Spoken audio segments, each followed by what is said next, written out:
नहीं क्या करूं मैं इस आदमी का, फिर कहीं दारू पी के पड़ा होगा। 2 दिन बाद करवा चौथ आने वाला है, मुझे सामान लाना है दुकान से, पर ये नशेड़ी का कोई अता पता नहीं, 1 रुपए देने का नाम नहीं लेता है। मम्मी क्यों पापा को सवेरे सवेरे गाली दे रही हो?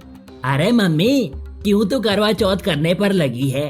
अरे बापू कहीं शराब पी के सड़क पर पड़े होंगे। तुम जाओ, अपना खाना खाओ पियो, मजे से सो जाओ। दरअसल ये कहानी है बिलासपुर की उस गांव में अपनी पत्नी सुषमा और बेटी रितु जो कि 9 साल की होती है, बेटा बिट्टू जो कि 12 साल का होता है। वो चारों एक साथ रहते हैं। राजू कमाता तो अच्छा खासा है, पर सारा पैसा शराब में उड़ा देता है, जिस वजह से उसके घर वाले हमेशा ही परेशान रहते थे। फिर एक दिन, जी आप आ गए, मैं कब से आपके आने का इंतजार कर रही हूँ। वैसे आपकी छुट्टी तो 5 बजे ही हो गई थी ना, फिर ये 8 कैसे बज गए? और आज तनख्वाह मिलने वाली थी ना। अब पैसे दीजिए, मुझे करवा चौथ के लिए सामान लेकर आना है। तुम भी ना यार, दिन भर मैं थका हारा आया हूँ, 1 गिलास पानी दे दे। तुम हो के आते ही पैसे मांगना शुरू कर दिए। अरे तुम पर तो मुझे रत्ती भर भरोसा नहीं है। पैसे आते ही तुम तो आधे पैसे शराब में उड़ा देते हो। जल्दी पहले तनख्वाह दो मेरे हाथ में, क्योंकि मुझे इसी में से 1 महीने का खर्चा और करवा चौथ का भी खर्च निकालना है। ये लो। तुम तो यही चाहती हो ना मैं जीऊं मरूं, उससे तुम्हें कोई फर्क नहीं पड़ता है। फिर सुषमा पैसे गिनने लगती है। ये क्या, ये तो सिर्फ 5,000 है। तुम्हारी तनख्वाह तो 9,000 है ना, फिर 4,000 कहाँ गए? अरे मम्मी, तुम्हें नहीं पता क्या? पापा वो पैसे रामलाल अंकल को दिए हैं। उनके यहाँ इनका दारू का अकाउंट चलता है। 1 महीने में जितने पीते हैं उसी का हिसाब हुआ होगा। चुप कर जा बिट्टो, नहीं तो तुमको पीटना शुरू कर दूंगा। क्यों तुम मम्मी को भड़का रहा है? मैंने पैसे अपने दोस्त रमेश को उधार दिए हैं, उसकी पत्नी की तबीयत खराब है इसीलिए। मुझे सब पता है, आप और आपके दोस्त सब एक ही थाली के चट्टे बट्टे हो। अब तुम ही बताओ, इतने पैसे में करवा चौथ और घर का खर्चा दोनों कैसे करूंगी? अरे हो जाएगा, तुम फिक्र मत करो, मैं फिर कहीं से पैसे का इंतजाम कर लूंगा। हाँ हाँ जाओ जाओ, फिर से कहीं तो कर्जा उठा कर ले आओ। जिंदगी भर तो यही करना ही है, तुम्हें बिल्कुल भी अपनी बीवी और बच्चों का ध्यान नहीं है। तुम सारे पैसे दारू में उड़ाते जा रहे हो। अरे पता नहीं हमारे बच्चों का आने वाला भविष्य कैसा होगा। तुमने जो बोलना है बोलो, मुझे नींद आ रही है, मैं सोने जा रहा हूँ। तुम जाकर कल अपना करवा चौथ का व्रत के लिए सामान ले आना। इतना बोलकर राजू सोने चला जाता है और सुषमा भी अपने बच्चों को खाना खिलाकर सो जाती है। और जैसे ही सुबह होती है, मेरा लंच बन गया, मुझे ड्यूटी के लिए लेट हो रहा है। सुषमा जल्दी से मेरा लंच पैक कर दे।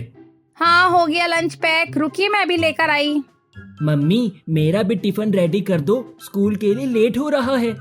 मम्मी मेरी टाई नहीं मिल रही है, कहाँ है? जल्दी दो खोज के, मुझे तैयार होना है, लेट हो रही हूँ स्कूल के लिए। ठीक है, ये लो बिट्टू तुम्हारा लंच।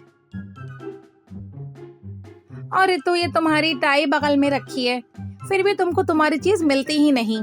अच्छा चलो अब तुम लोग फटाफट स्कूल के लिए निकलो, मैं बाजार जाती हूँ, करवा चौथ का सामान खरीदना है।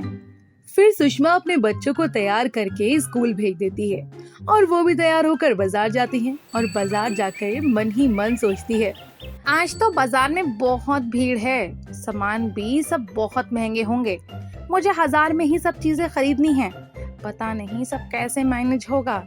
ठीक है, पहले छलनी की दुकान पर जाकर छलनी खरीद लेती हूँ। भैया ये छलनी कितने रुपए में दे रहे हो? बहन जी ये सिंपल वाले 60 के हैं और ये डिजाइन वाले 100 रुपए के। आपको कौन सा लेना है? भैया कुछ कम नहीं होगी क्या? क्या बहन जी, बोनी का टाइम है, इतना सस्ता लगा दूं क्या? इससे कम नहीं होगा। भैया ये सिंपल वाली छलनी, ना आपकी ना मेरी, 55 में दे दीजिए। ठीक है बहन जी, बोनी का टाइम है इसीलिए आपको 55 में दे रहा हूँ, नहीं तो मैं 60 से एक कम नहीं देता। फिर सुषमा वहाँ से छलनी लेकर फल की दुकान पर जाती है। भैया ये केला कितने रुपए दर्जन है और ये सेब? केले 60 रुपए दर्जन और सेब 120 रुपए किलो, और नारियल लीजिएगा तो आपको 40 रुपए पीस मिलेगा। अरे सारे फल के दाम तो आसमान छू रहे हैं। अब पता नहीं हम लोग करवा चौथ कैसे कर पाएंगे। अरे एक पति है जो ढंग से पैसे देता नहीं और बाजार में कोई भी सामान सस्ते नहीं मिलता। अरे पता नहीं भगवान भी हम स्त्रियों के साथ ऐसा क्यों करते हैं।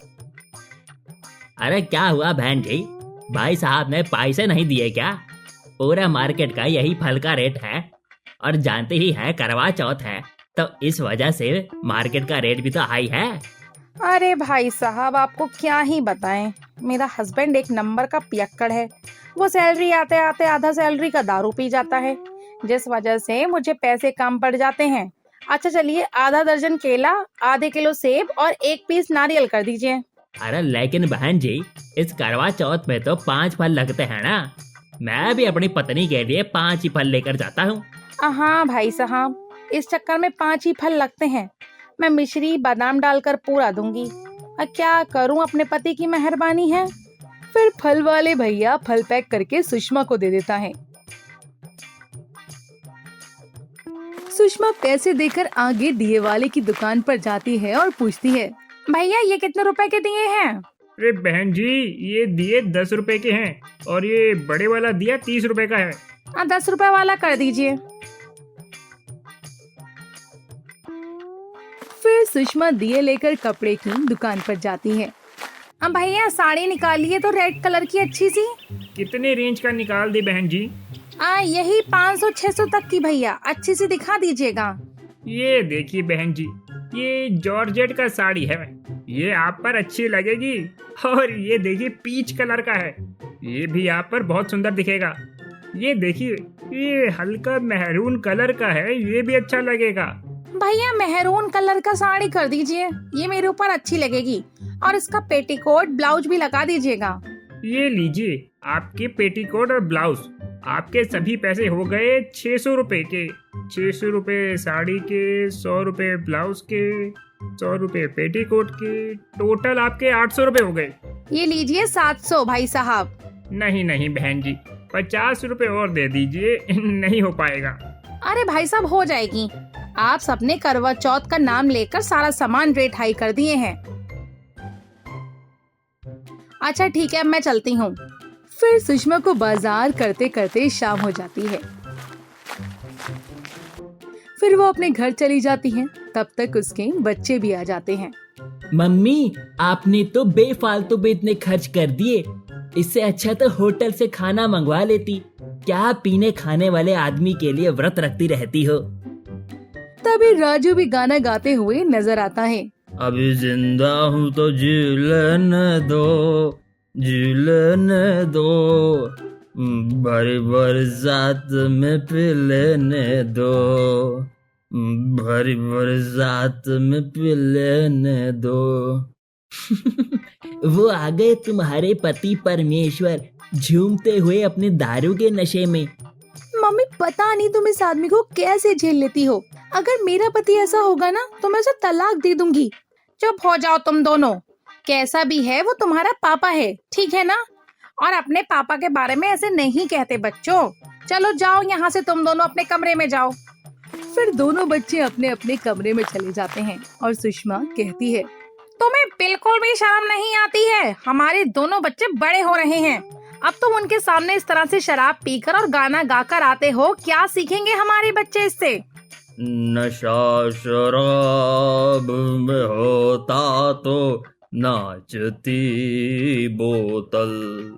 नशे में कौन नहीं है, जरा हमें बताओ तो सही। नशे में कौन नहीं है, जरा बताओ तो सही हमें। हे भगवान, मैं किस बेवड़े से बात करने में लग गई। ये तो बेवड़ा आदमी किसी की सुनने वाला नहीं। पता नहीं कल मैं करवा चौथ इसके लिए क्यों रख रही हूँ। चलो ठीक है, अब जाकर सो जाओ, मैं भी सोने जा रही हूँ। फिर सभी सो जाते हैं और सुबह होते ही दोनों बच्चे स्कूल के लिए निकल जाते हैं और राजू ड्यूटी के लिए निकलने वाला होता है कि सुषमा कहती है, देखो जी आज मैं करवा चौथ का व्रत आपके लिए रखी हूँ। अगर आज भी आप पीकर आए तो मैं आपको कभी माफ नहीं करूँगी, समझे? इसलिए आज आप सवेरे छुट्टी लेकर आ जाइएगा और दारू तो बिल्कुल भी नहीं पीजिएगा। ठीक है बाबा, पक्का प्रॉमिस। आज मैं नहीं पीऊंगा। वो तो कल रवि जबरदस्ती मुझे पिला दिया था। फिर सुषमा दिन भर उपवास कर शाम को 6:30 बजे सज धज कर तैयार हो जाती है और बिट्टू से कहती है, बिट्टू देखो तो जरा अपने बाप को, इतनी देर हो गई अभी तक आए ही नहीं। यहाँ हम पूजा करने के लिए बैठे हैं उनकी। मम्मी हम बता रहे हैं पापा दारू पीकर कहीं रोड पर पड़े हुए होंगे और तुम हो कि उनकी पूजा करने आई हो। जाओ खाओ पियो मजे से सो जाओ। ओ कमबख्त बिट्टू, मैं तुम्हारे पापा को कुछ भी कहूंगी पर तुम ऐसे क्यों बोल रहे हो? जाओ, तुम्हारे बाप की लंबी उम्र के लिए आज करवा चौथ का व्रत रखी हूँ। तुम्हारी बीवी आएगी तो वो भी यही करेगी, समझे? अरे मम्मी लंबी उम्र करने आई हो तो मेरी करो यार। पापा की उम्र लंबी करने से क्या फायदा, वो तो ऑफिस में लौंडिया पटाने में लगे होंगे और तुम्हें घास तक नहीं डालते हैं। जिंदगी भर धोखा ही धोखा मिला है आपको। ओए बिट्टू चुप हो जा, वो तुम्हारे पापा हैं, ऐसे नहीं बोलते। भला है बुरा है जैसा भी है, मेरा पति मेरा देवता है। अब तू जल्दी से जा, पापा को लेकर आ। लो मम्मी, पड़ोस वाली दादी भी आ गई है। और बोलिए दादी, कैसे आना हुआ? अरे सुषमा, तुम्हारा पति तो दारू पी के सड़क के किनारे पर पड़ा हुआ है और वहीं पर कितना सारा कुत्ता भी है जो उसको सूंघ रहा है।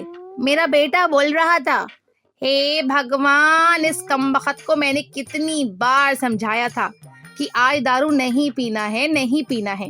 मैं दिन भर भूखी प्यासी चांद का इंतजार कर रही थी और ये नालायक दारू पीकर सड़क पर पड़ा हुआ है। जा बिट्टू जाओ, लेकर आओ अपने नालायक बाप को। अरे पता नहीं सुषमा, तुम्हारे पति का कौन सा जन्म का बदला तुमसे ले रहा है। महीने में एक दिन ऐसा नहीं होता कि जो तुम्हारा पति पिटकर घर ना आए। अरे आज तो करवा चौथ है, फिर भी तुम्हारा पति अपनी हरकतों से बाज नहीं आया है। इतना कहकर वो बूढ़ी औरत वहाँ से चली जाती है और फिर बिट्टू अपनी माँ से कहता है, हमने तो पहले ही कहा था पापा बहुत बड़े पियक्कड़ हैं। तुमने बहुत बड़ी गलती कर दी मम्मी, पापा से शादी करके। तुम यहाँ भूखी प्यासी पापा का इंतजार कर रही हो और वो है कि अपनी ही धुन में मग्न है। हराम खोर, मेरी सास मत बन। जा अपने बाप को लेकर यहाँ आ और ज्यादा जबान मत चला। फिर बिट्टू अपने पापा को ढूंढने चला जाता है। कुछ दूरी पर उसको अपने पापा सड़क के किनारे नजर आते हैं। फिर वो वहाँ पर बिट्टू जाकर खड़ा होता है तो राजू कहता है, कौन हो बेटा, तुम्हारे पापा खो गए हैं क्या? जाओ उधर जाओ, मिल जाएंगे। अरे पापा यार, तुम हमको नहीं पहचान रहे? आज करवा चौथ है। मम्मी पूजा की थाली लेकर तुम्हारा इंतजार कर रही है। चलो यार, यहाँ से क्यों ना कटा रहे हो? हमारी क्या इज्जत रह जाएगी इस मोहल्ले में। अरे यार जाओ तुम यहाँ से। मैं इतने अच्छे मखमल के गद्दे पे सोया हुआ था, मुझे बहुत मजा आ रहा है। मैं क्यों जाऊं उस घर में जहाँ चुड़ैल रहती है, जो हर वक्त चा चा चा चा करती रहती है। मुझे नहीं जाना उस नालायक औरत के पास। बोल दे अपनी अम्मा को जाके। पापा चलिए यार, अगर मैं आपको लेकर नहीं गया तो मम्मी मेरी धुलाई कर देगी। लग तो तुम रहे हो मेरे बेटे जैसे। चलो चलते हैं। फिर बिट्टू कैसे भी करके पापा का हाथ पकड़कर घर पर ले आता है। फिर सुषमा उसको वहीं पर चांद देखकर व्रत खोल लेती है। बिट्टू, उसका सर पकड़, ठीक से दिख नहीं रहे हैं छलनी में। क्या मम्मी, जल्दी करो यार, मेरा हाथ दर्द कर रहा है इनको पकड़े पकड़े। चलो हो गया, अब कैसे भी उनके हाथ से पानी पी लूं, फिर मेरा व्रत खुल जाएगी, फिर मैं बताती हूँ। फिर सुषमा राजू के हाथ से पानी भी पी लेती है और राजू को पकड़कर अंदर ले जाती है और मारते हुए कहती है, तू कभी नहीं सुधरेगा, आज मैं तुम्हें अच्छे सुधार दूंगी। रुक जा तू, अभी रुक तू। अरे अरे अरे बचाओ रे, कोई मुझे बचा लो, ये औरत मुझे मार डालेगी। बिट्टू रितु, चलो तुम दोनों बेटा सोने के लिए, इसको यहीं पर छोड़ दो।